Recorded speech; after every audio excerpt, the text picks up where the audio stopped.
ನನಗೆ ಈಗಾಗಲೇ ಬಹಳ ದೂರವಾಣಿ ಮೂಲಕ ಮಾತನಾಡಿದರೆ ತಮಿಳುನಾಡು ವಿದ್ಯಾರ್ಥಿಗಳು ನಮ್ಮ ಮೇಲೆ ತೀವ್ರವಾಗಿ ದಾಳಿ ಮಾಡ್ತಾ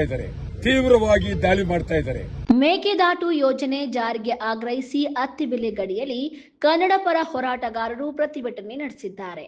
ಕನ್ನಡ ಒಕ್ಕೂಟದ ಅಧ್ಯಕ್ಷ ವಾಟಾಳ್ ನಾಗರಾಜ್ ನೇತೃತ್ವದಲ್ಲಿ ನಡೆದ ಪ್ರತಿಭಟನೆಯಲ್ಲಿ ಕಳಸಾ ಬಂಡೂರಿ ಮಹದಾಯಿ ಹಾಗೂ ಮೇಕೆದಾಟು ಯೋಜನೆಗಳನ್ನು ಜಾರಿಗೊಳಿಸುವಂತೆ ಆಗ್ರಹಿಸಲಾಗಿದೆ.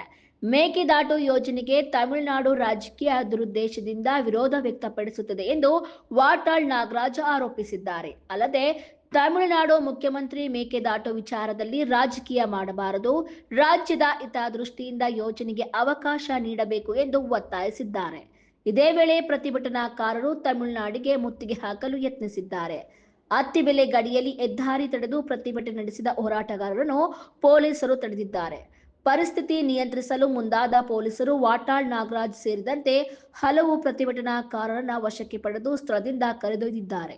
ನನಗೆ ಈಗಾಗಲೇ ಬಹಳ ದೂರವಾಣಿ ಮೂಲಕ ಮಾತನಾಡಿದರೆ ಇಡೀ ಕರ್ನಾಟಕದ ವಿದ್ಯಾರ್ಥಿಗಳು, ತಮಿಳುನಾಡು ವಿದ್ಯಾರ್ಥಿಗಳು ನಮ್ಮ ಮೇಲೆ ತೀವ್ರವಾಗಿ ದಾಳಿ ಮಾಡ್ತಾ ಇದ್ದಾರೆ. ಕರ್ನಾಟಕದ ವಿದ್ಯಾರ್ಥಿಗಳು, ನೀವು ಇವತ್ತು ಬೀದಿಗೆ ಬರಬೇಕಾಗಿದೆ. 13ನೇ ತಾರೀಕು ಬಂದ್ಗೆ ನಿಮ್ಮೆಲ್ಲರ ಬೆಂಬಲ ಬೇಕು.